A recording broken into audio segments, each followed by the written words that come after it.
book by Robert Greene, Mastery. Introductions. The ultimate power.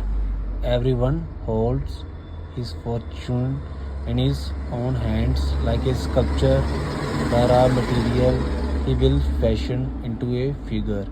But it's the same with that type of artistic activity as with all others.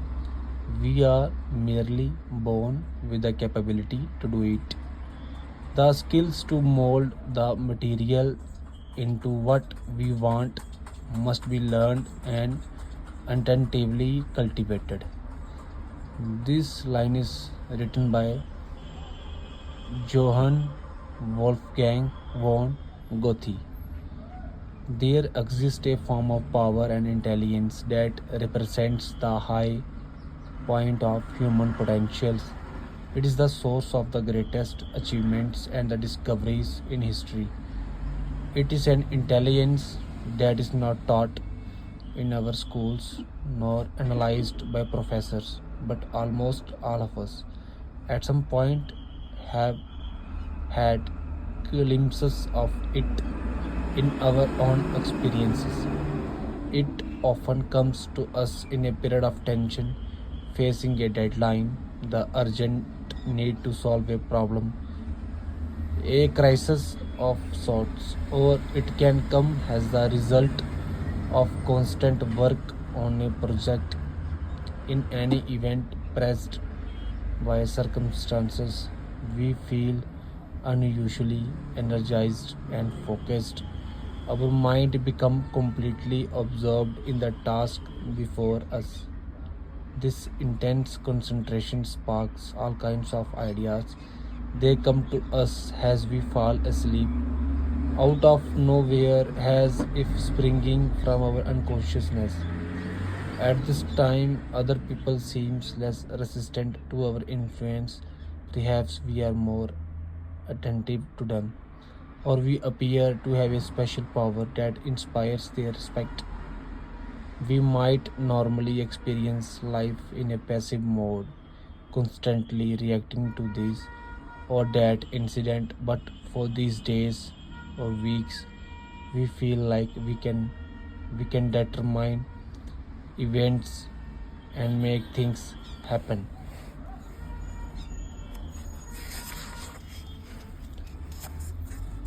We could express this power in the following ways.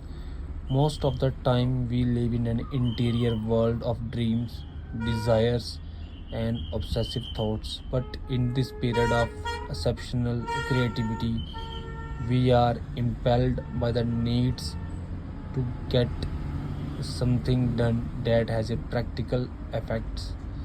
We force ourselves to step outside our inner chamber of habitual thoughts and connect to the world, to other people, to reality. Instead of flitting here and there in a state of perpetual distraction, our mind focus and penetrate to the core of something real.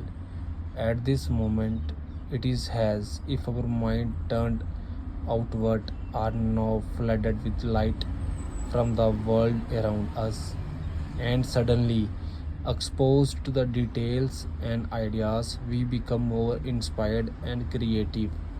Once the deadline has passed or the crisis is over, this feeling of power and the heightened creativity generally fades away.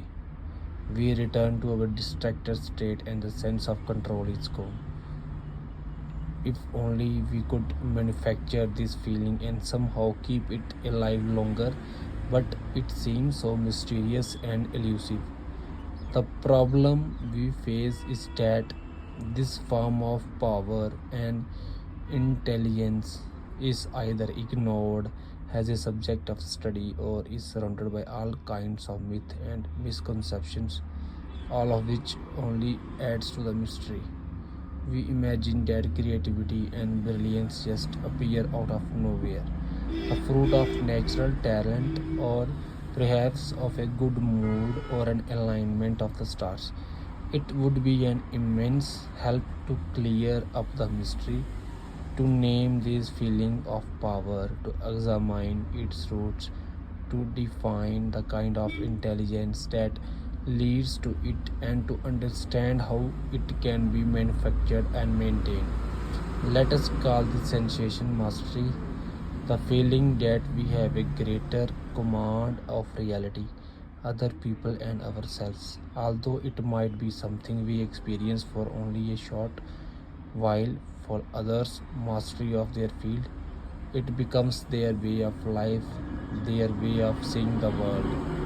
Such masters include Leonardo da Vinci, Napoleon Bonaparte, Charles Darwin, Thomas Edison, and Martha Graham, among many others.